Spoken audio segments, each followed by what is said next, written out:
अस्सलाम वालेकुम, मेरा नाम है रिज़वान और आप देख रहे हैं नेक्स्ट सॉल्यूशंस का यूट्यूब चैनल। आज का हमारा चौथा लेक्चर है वेब डेवलपमेंट के कोर्स का और आज हम करेंगे कि वेबसाइट को मोबाइल और टैबलेट के लिए रिस्पॉन्सिव कैसे किया जाता है। अगर आपने नहीं देखे तो लास्ट लेक्चर लाज़मी देखिएगा। लास्ट लेक्चर में हमने किया था सीएसएस का इंट्रोडक्शन और सीएसएस को हमने अप्लाई भी किया था अपनी वेबसाइट पे। और अगर आपको कोर्स कंप्लीट से देखना है तो उसके लिए भी आप हमारी प्लेलिस्ट जो है वहाँ पे कंप्लीट कोर्स देख सकते हैं। तो आइए शुरू करते हैं रिस्पॉन्सिव सीएसएस करने का तरीका। तो लास्ट लेक्चर में हमने ये वेब पेज बनाया था बेसिक सा एक सेक्शन और आज हम करेंगे इसकी रिस्पॉन्सिव। रिस्पॉन्सिव है क्या चीज़? रिस्पॉन्सिव के अंदर हम सीएसएस की मीडिया क्यूरीज़ यूज़ करते हैं और ये यूज़ करते हुए हम ब्राउज़र से कहते हैं, अपने वेब पेज को इंस्ट्रक्ट करते हैं कि अगर तुम मोबाइल पे हो, मोबाइल का साइज़ क्या है, उसकी स्क्रीन, उसकी ओरिएंटेशन या अगर प्रिंट मीडिया जैसे अगर कोई ऐसे प्रिंट करे इस वेब पेज को, तो इस तरह के मल्टीपल बिहेवियर्स उसमें अगर हम सीएसएस से कुछ चेंज करना चाहें, तो वो हम करते हैं सीएसएस मीडिया क्यूरीज़ के ज़रिए। W3 स्कूल्स को ओपन कर लेते हैं और यहाँ से मैं आपको साथ बताता भी हूँ। अ, मीडिया टाइप्स 2 तरह की हैं, एक तो ऑल ज़ाहिर है और बाकी 2 हैं प्रिंट और स्क्रीन। ज़्यादातर स्क्रीन को यूज़ करेंगे, लेकिन प्रिंट की मैं वैसे एग्ज़ाम्पल दे देता हूँ कि ये कहाँ पे यूज़ होती है। फ़र्ज़ किया हमारा कोई ऐसे का पेज है कि जो प्रिंट भी होने के चांसेस होंगे। तो प्रिंट के अंदर ये जो लिंक्स हैं, गूगल और टेस्ट के नाम से हमने लिंक्स दिए थे लास्ट लेक्चर में, तो ये शो नहीं होने चाहिए क्योंकि ये तो एक्चुअली लिंक्स हैं। तो हम क्या करेंगे, इनको हाइड करवा देंगे प्रिंट मीडिया के अंदर। तो वो कैसे करेंगे? वीएस कोड में करता हूँ ओपन, ये हमारा पेज है, ये हमने सॉरी ये हमने सीएसएस अटैच की थी और इसको अब मैं करता हूँ ओपन, बल्कि ये सेपरेटली ओपन थी। अब यहाँ पे हम क्या करेंगे, मीडिया प्रिंट, ये इसकी है डॉक्यूमेंट एग्जाम्पल्स, नहीं दी इसने, मीडिया क्यूरी एग्जाम्पल्स।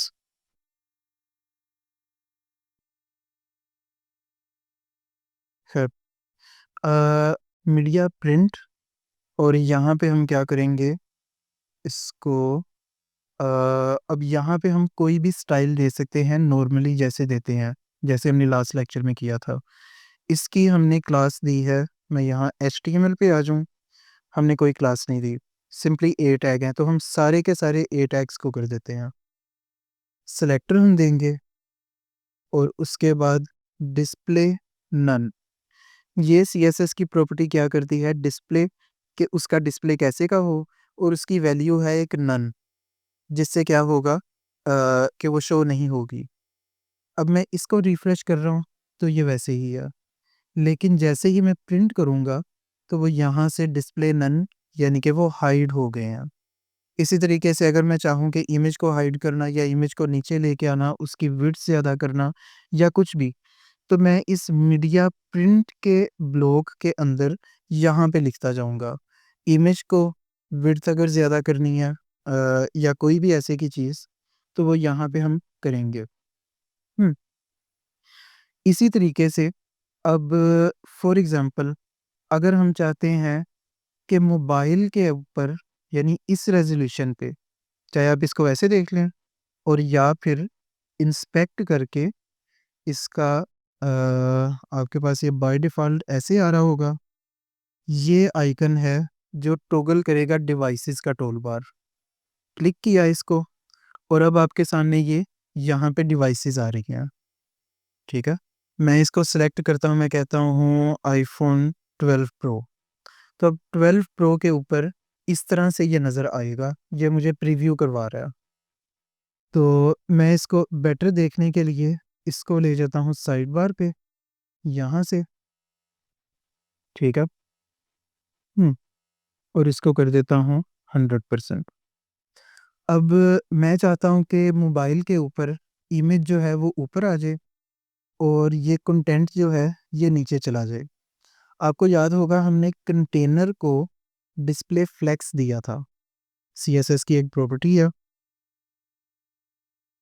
इसको मैं यहाँ पे ले आऊँ। डिस्प्ले हमने दिया था फ्लेक्स। डिस्प्ले फ्लेक्स के अंदर एक और ऑप्शन है, यहाँ से इसको ब्राउज़र में वैसे भी आप चेक कर सकते हैं, वो है फ्लेक्स डायरेक्शन। बाय डिफ़ॉल्ट होती है रो, यानी रो से मुराद है ये फर्स्ट वाली कि वो लाइन सिर उसकी जो जितने भी अंदर चाइल्ड आइटम्स होंगी, एलिमेंट्स ये दोनों जैसे हैं, वो लाइन बाय लाइन आएँगे, साइड बाय साइड। ये है उसकी डिफ़ॉल्ट डायरेक्शन। अगर ये मैं कर दूँ फ्लेक्स डायरेक्शन कॉलम, तो फिर ये इस तरह से आ जाएगा और इसको ऑपोज़िट करना हो तो ये है। तो यहाँ से मुझे ये सीएसएस का कोड मिल गया और फ्लेक्स डायरेक्शन कॉलम रिवर्स। हुँ,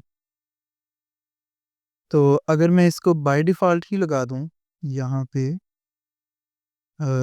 कंटेनर ये, तो ये यहाँ पे भी वैसे ही है और मेन के ऊपर भी वैसे ही। हमने क्या करना है, हम कह रहे हैं कि सिर्फ़ मोबाइल के ऊपर, तो उसके लिए मैं क्या करूँगा, इसका फ़िलहाल यहाँ पे कर लेता हूँ कॉपी कमेंट करके। तो हमें क्या करना है, मीडिया क्यूरी लगानी है और मीडिया क्यूरी में हम मल्टीपल कंडीशंस भी दे सकते हैं, जैसे यहाँ पे है। ये क्या कह रहा है कि बैक बॉडी का background colour by default tan हो, ठीक है? लेकिन जो स्क्रीन्स हैं 992 पिक्सल या उससे कम, उन पे बैकग्राउंड कलर हो ब्लू। तो वो क्या है, मीडिया, स्क्रीन एंड कि स्क्रीन का मीडिया हो, प्रिंट का नहीं। और साथ में क्या हो, मैक्सिमम विड्थ उसकी हो इतनी, ठीक है? तो उस पे क्या होगा, ये अप्लाई हो जाएगा। और फिर हमने करना है अगर कि 600 से नीचे जो हो विड्थ जिस डिवाइस की, तो उस पे क्या हो जाए बैकग्राउंड कलर ये। तो हमें भी इसी तरह से मीडिया, स्क्रीन एंड यहाँ पे मैक्स विड्थ ये। हुँ, मैं इसको 600 पिक्सेल ही कर देता हूँ। 600 पिक्सेल के 600 पिक्सेल से कब जब होगी विड्थ किसी डिवाइस की, तब क्या हो?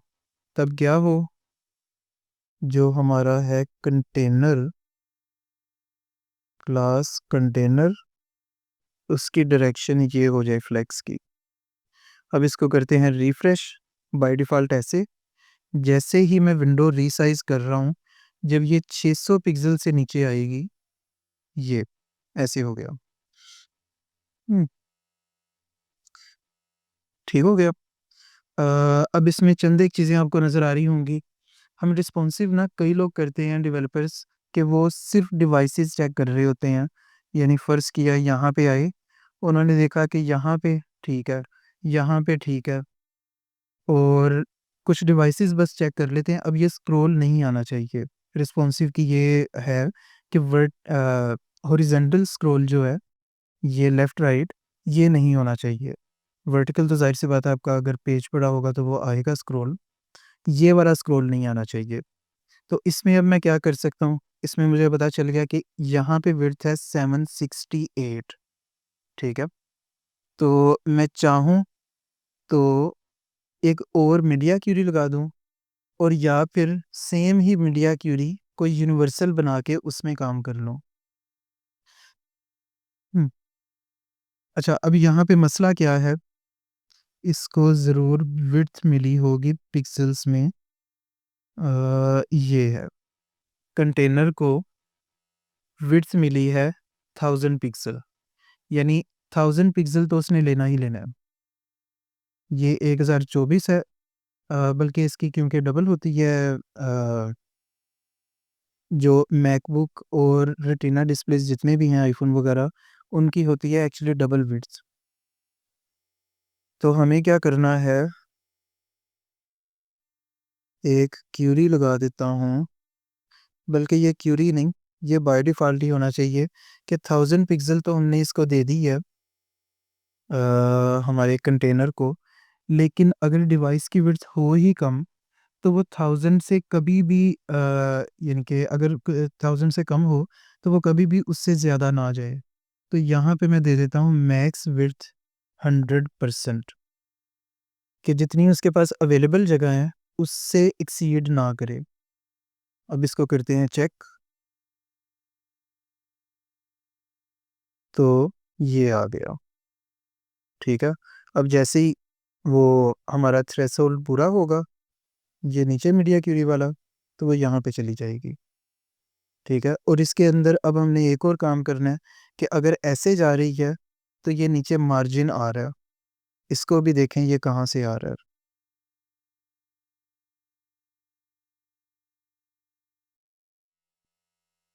इसको मार्जिन मिला है, कंटेंट को। तो मैं अब क्या करता हूँ, इसका भी स्टाइल यहाँ पे कि जो छोटी डिवाइस है मोबाइल, उसके अंदर क्या हो, इसको मार्जिन टू हम कर देते हैं कम 20 पिक्सल। पहले ये 80 पिक्सल मिला हुआ है, ये आ गया। नेक्स्ट हमने ये करना है कि इसको क्योंकि लेफ़्ट राइट से मार्जिन है और इमेज को नहीं है, तो ये अच्छी नहीं लग रही कि इमेज बाहिर है और ये इधर है। तो हमने क्या करना है, इसमें इसको पहले नोट कर लें कितना है, 25 पिक्सल लेफ़्ट और 25 राइट। तो हम इमेज की क्लास को भी यही मार्जिन दे देते हैं। कंटेनर के अंदर क्लास इमेज मार्जिन, मैंने आपको बताया था लास्ट टाइम कि ये 4 हम दे सकते हैं और इसमें हम 2 भी दे सकते हैं। उस सूरत में क्या होगा, फर्स्ट वाला जो है ये वाई एक्सिस है, टॉप और बॉटम, और ये वाला है लेफ़्ट और राइट। तो 0 और 25 देने से मुराद है कि मार्जिन लेफ़्ट और राइट 25 पिक्सल मिल गया। तो बाय डिफ़ॉल्ट ये है, और इसको अब हम स्लोली कर रहे हैं श्रिंक पेज को, ठीक है, ठीक है, और ये भी ठीक है। यानी ओवरऑल हमारा जो वेब पेज है, अब यहाँ पे एक और चीज़ आ गई, ये टेक्स्ट, ये ट्रांसफ़ॉर्मेशन जो लिखा है, ये एक तो इसको टच कर रहा है, ठीक है, कंटेनर से ये बाहर आ चुका है। और दूसरा इश्यू इसमें ये है कि इसका फ़ॉन्ट साइज़ बहुत बड़ा है, एक-एक वर्ड एक-एक लाइन पे आ रहा है। तो यहाँ पे चाहिए क्या कि इससे छोटी जो हो, या यहाँ तक ठीक है, यहाँ तक, यानी 430 पिक्सल। अगर आप यहाँ पे देखें, इस कॉर्नर पे जब मैं इसको रिसाइज़ कर रहा हूँ, तो वो ऊपर बता रहा होता है कि उसका विंडो का इस वक़्त साइज़ क्या है, हमारे ब्राउज़र का। तो यानी कि 440 पिक्सल से नीचे जो है 430, 430 से नीचे हमें क्या करना है, इसका फ़ॉन्ट साइज़ भी कम कर देते हैं। तो उसके लिए एक और मीडिया क्यूरी लगाएँगे हम, ठीक है? ये, और इसमें हम कर रहे हैं 430 था आई थिंक, यस, कि 430 मैक्सिमम विड्थ जहाँ पे होगी जिस स्क्रीन की, यानी उससे नीचे-नीचे, वहाँ पे क्या करना है, हमारा ये होगा H1, यस, H1 का इस वक़्त फ़ॉन्ट साइज़ क्या है, डिफ़ॉल्ट है जो भी आ रहा है। और यहाँ पे अब क्या सूट करेगा, हम इसको यहाँ पे एक्सपेरिमेंट कर लेते हैं। सॉरी, फ़ॉन्ट साइज़ 18 पिक्सल,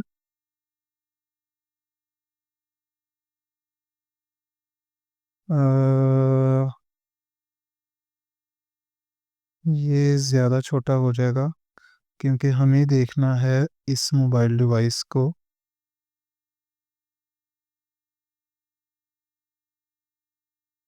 28 कर देते हैं, फ़ॉन्ट साइज़ 28 पिक्सल, ठीक है।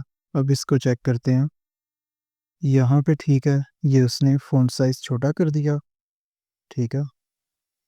अब यहाँ पे आके दोबारा कर रहा है, तो हम एक और मीडिया क्यूरी लगा देते हैं, इधर से नीचे 384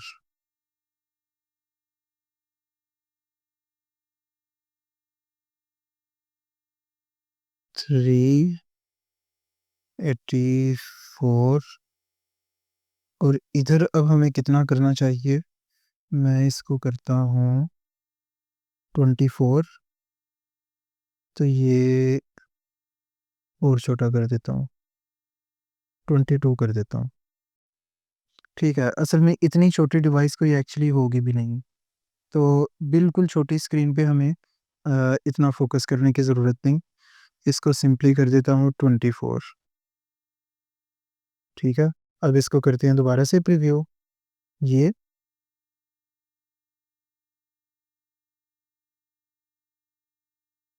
ठीक है, यहाँ भी ठीक है। तो आज के इस लेक्चर में हमने देखा कि हम एचटीएमएल के अपने पेज को कैसे चेंज करते हैं different devices, mobile device, tablet device या कोई भी ऐसे की।